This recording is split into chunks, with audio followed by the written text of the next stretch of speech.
Hi,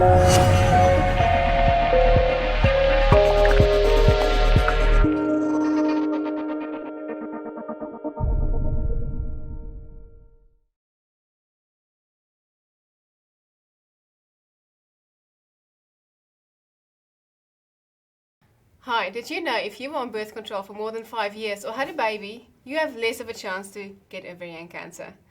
My name is Shalani Franken and this is Teal Wings. I've got with me today Jim Lansbury. Welcome, Jim. Hi, how are you? I am very good, thank you. How are you? Oh, pretty good. Pretty good, that's great. So, you are the husband of a survivor, Carol, who will be on the show as well.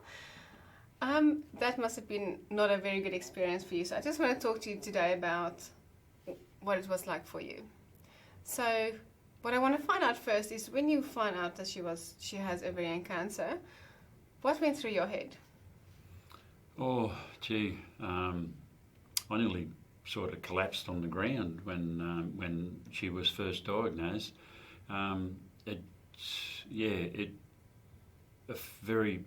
very strange feeling all through my body, and I knew there was something wrong. I had a gut feeling there was something wrong for a long time, and as I said, I kept pressuring into it.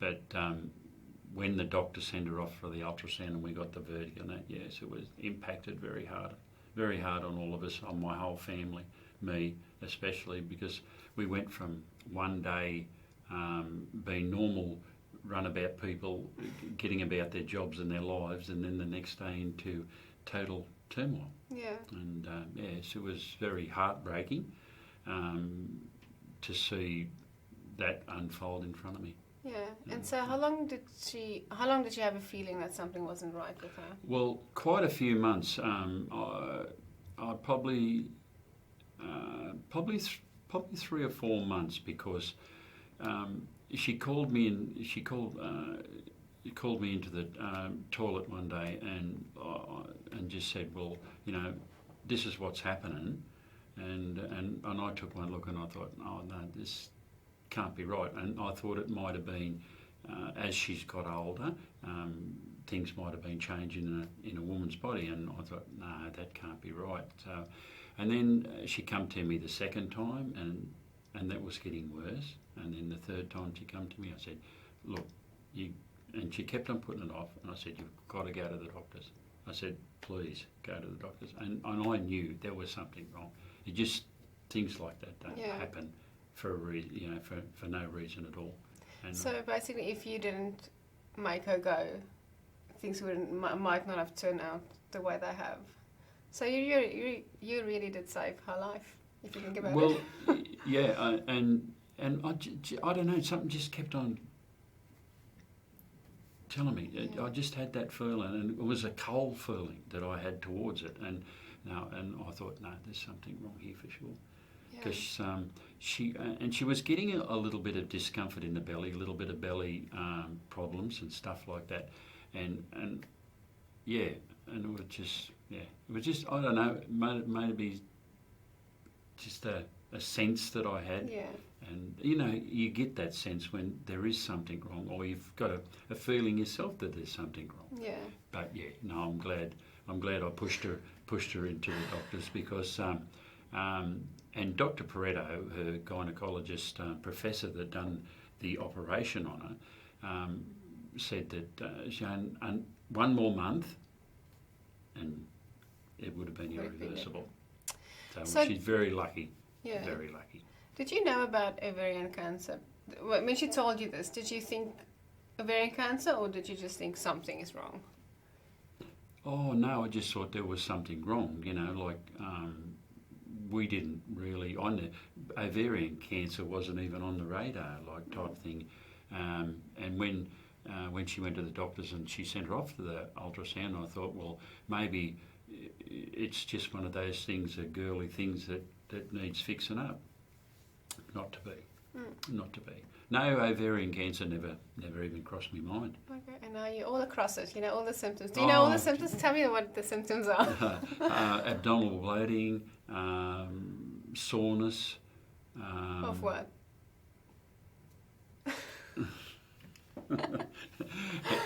Abdominal bloating. Yeah. Soreness in the stomach. Yeah. No, I don't know too many Oh, of the you don't know symptoms. too many. Oh, that's I very don't know. sad. No, that's all right. Yeah. So how did this affect your family life? You've touched on it a bit before, but how did things go in terms of your routine and the emotions in the family? Or Well, I put my whole family into lockdown because to me, dealing with we had to deal with it. Like, I don't think dealing with it with a great heap of people around was going to be the answer. People can say, I know how you feel, I know what you're going through, but not the case. Not the case, because I just threw my family into lockdown when it come to the hospitals and the doctors and everything that was going on. Very low profile and just family. Just family, just husband and my 2 daughters, and we went into lockdown, and that was the way we handled it. and you went We through discussed things between us, what was going to happen, how it was going to happen, and just went from there. it. Okay. And throughout the process, did you ever think worst case scenario, or did you feel we're going to make it through? I had a funny feeling in the stomach it was going to turn out bad. The end result wasn't going to be good because we didn't really know.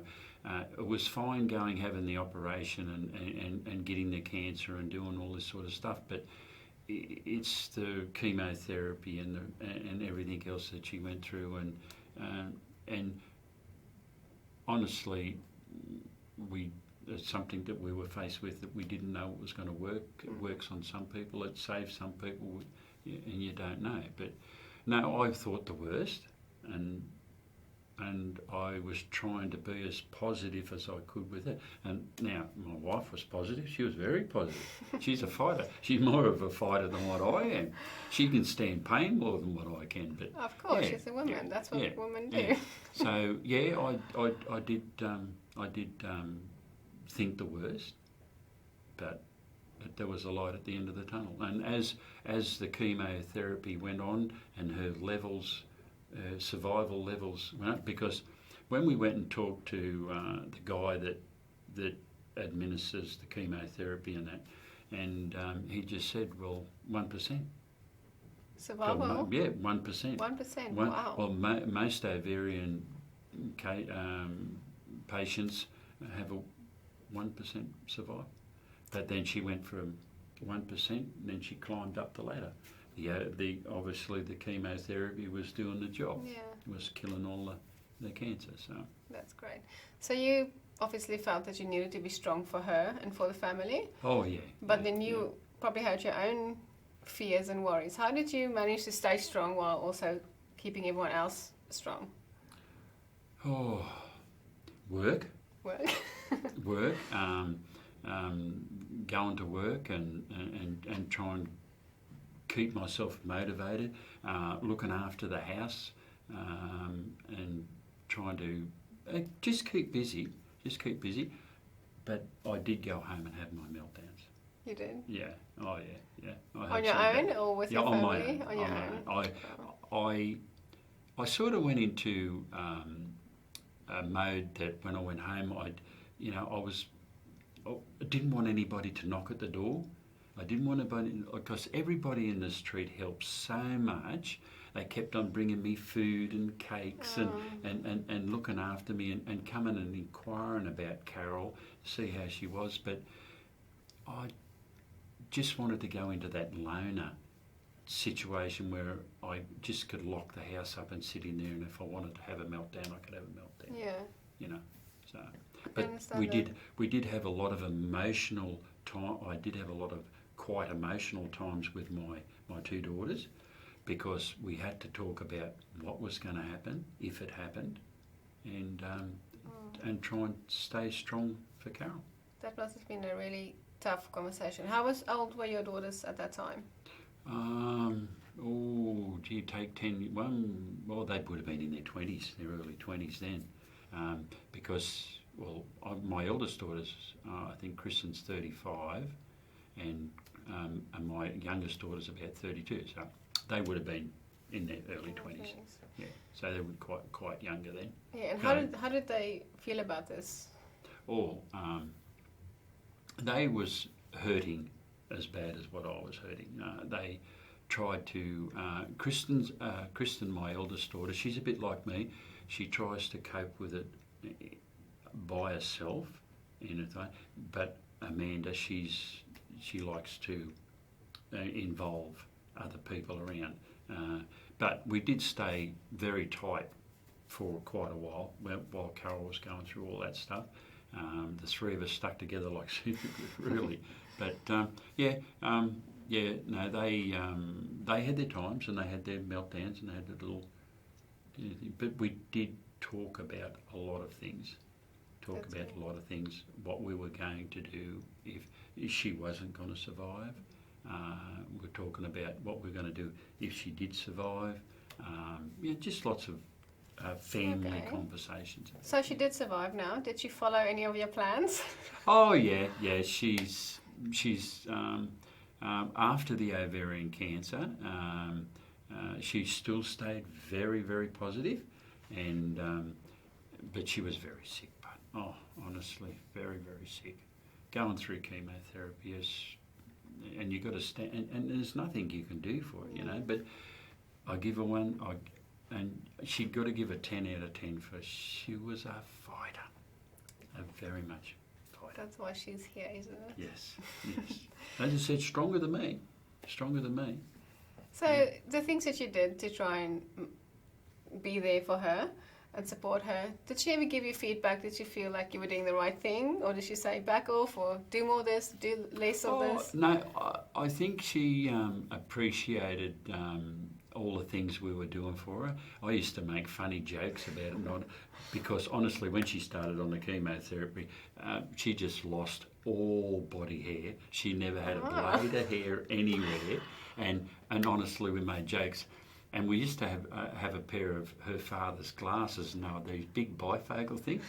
And I used to stick them on her with a baldy head and sing songs like Felix the Cat. It's a cartoon character. Oh, I don't know if that's nice or funny or bad or what. And at times there when she was wearing a wig, she'd do party tricks with a wig and that. But it was. Oh, that's great. But no, I made songs up about her and called her Uncle Fester and all this sort of stuff. And she didn't mind this? Was good. No, look, honestly, it made her laugh. That's good. And that was important. Yeah. That was important to me to get... keep the spirits up. to get her spirits up. And I know she was hurting, and she was hurting very badly. Yeah. And I think the fact is that she was hurting badly. The fact is that she thought she might have... it would have been the last time she'd ever see her family, and she was thinking, well, at 44, really difficult to deal with. But no, as I said, she was a fighter. Right. So when she still keeps me on my toes. She still gets. Oh. Do you think the experience brought you as a couple and as a family closer together? Oh yeah, for sure. Yeah, we watch everybody's back now. Great. We watch everybody's back. We watch over everybody's shoulders. Very tight, very, very, very close. Yeah. And no, 35 years. 35 years. I've been with the one woman. That's a long time. And 35 years. It's been good. It's been a good 35 years. And she's just a lovely woman. Yeah, she's got a better sense of humour than what I got. She reckons I'm doom and gloom all the time. Oh, so, I don't know. She and it has taught me. She's trying to teach me about negativity, because she never had any negativity. She just had a lot, but she's tough like her father too. Her father was the same way, very tough, very determined, and a fighter. Oh. And I think that's where she got it all from. That's good. Well, Jim, you are a perfect example of what we want to try and achieve with Teal Wings of Hope. Getting the message out to the men as well, because if you know about the symptoms, you can identify it in your spouse, daughters, whatever, like you have. And as we said before, if it wasn't for you, things might have not turned out the way they have. So we do want to urge all the men out there to find out what the symptoms are. Bloating, backache, pelvic pain, heartburn. That's right, I was getting the pelvic Frequency pain. urinating. There's a lot. There's yeah. maybe 15 things that I've already read. Yeah, but yeah. So, just being aware of what they are, you can help those around you. So thank you for being here today and sharing your story. My pleasure. And good luck with everything in the future. Well, we hope the future is a lot brighter than it has been over the years, but we will be good. Great. We'll Just be keep good. positive. Listen to your wife. She's got me to look after. I'm a hard worker, good worker. Yeah, it's all good. Right. Thank you for watching, everyone. Do visit our website, tealwingsofhope.com.au, and like our videos, share our page, and also check out our Facebook page. Thank you. Bye-bye.